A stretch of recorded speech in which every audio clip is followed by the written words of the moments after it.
guys, Miss Adams. I wanted to go over what we've studied so far and lead us into summarization and make the connection of the writing and reading process and how they are the reciprocal of each other.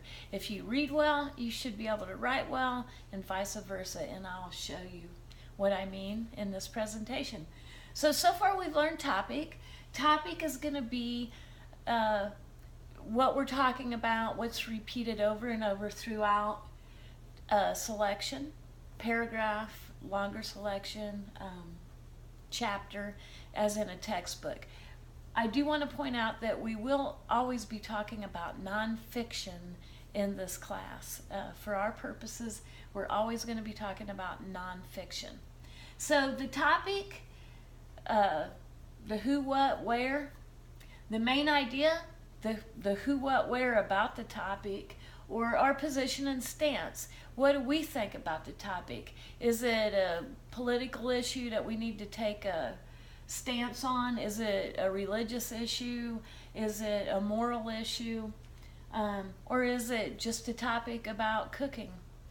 And what about it? Is it a special type of cooking or a special method for cooking? That would be the main idea. The supporting details will directly support the main idea. So in one paragraph, you'll have a main idea with supporting details that only speak to that main idea. You might have several paragraphs with varying main ideas, but the supporting details will support the main idea for each individual paragraph. The supporting details are going to be all your evidence, facts, expert opinions. These should be things you could verify. They will be important to the main idea and to help the reader understand the main idea, or possibly to sway the reader to take the position or stance of the writer. Once we establish a topic, the topic, main idea, or reason for reading, and we want to outline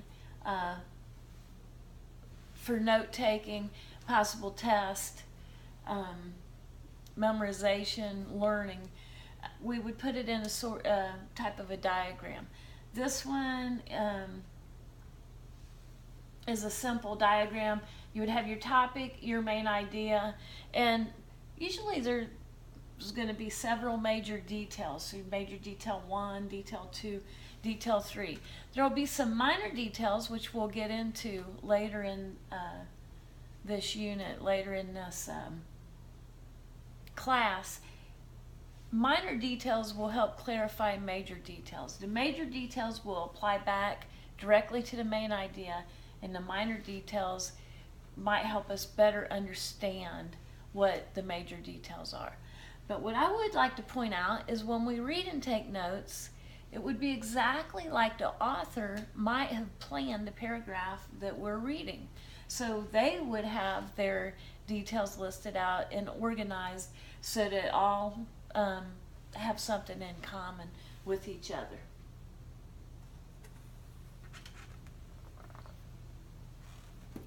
The summary, once we read and we know our main idea, our topic, our major details, that would be our summary. Our summary would only include major details, and when we write a summary, it should only be about a quarter of the text that we read. So if you read a whole page, it would be a quarter of a page. If you read 4 pages, your summary might be as long as a page.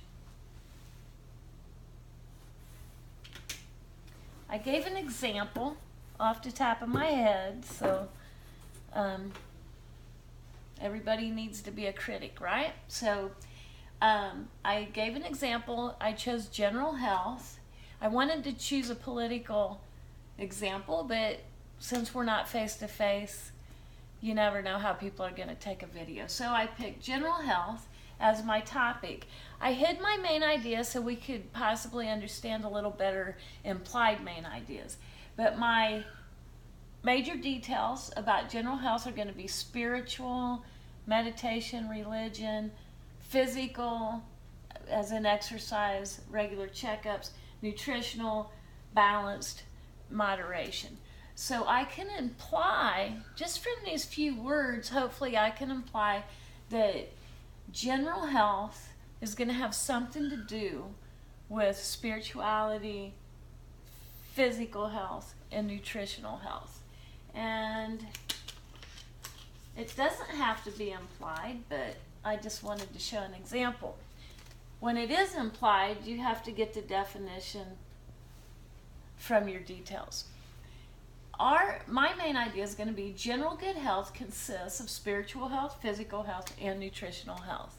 So if I were setting up a paper to write, I would set it up this way as well. And if I were reading, this would be one way to take an outline.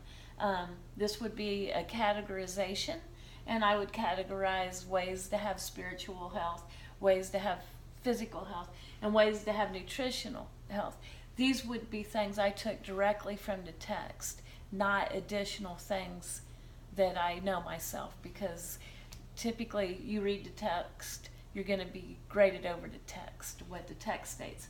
If I were writing, this is where I would get my expert witnesses, my evidence, and my references that I might need to cite within my text or at the end of my text in my citations page.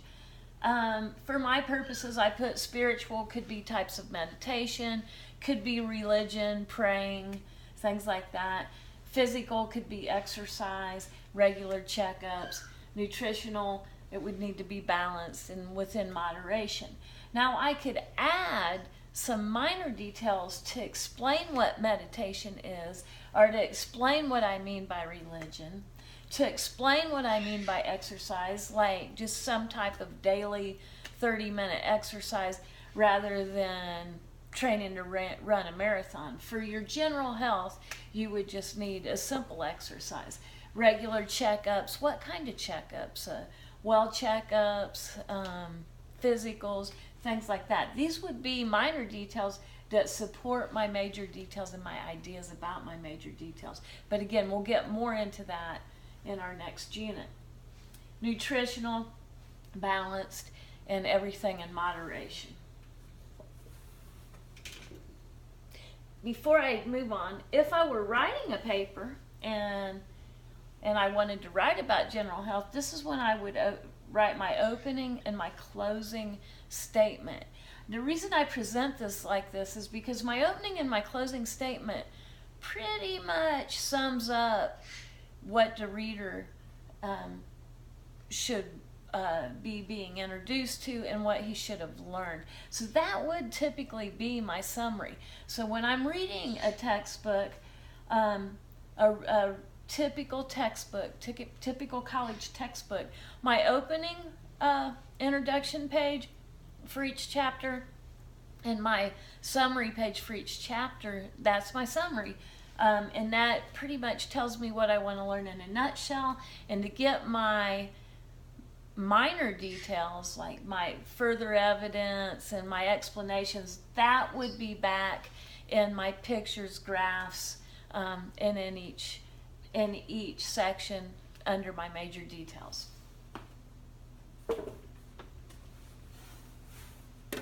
So I did make an opening and a closing statement to show you what I mean.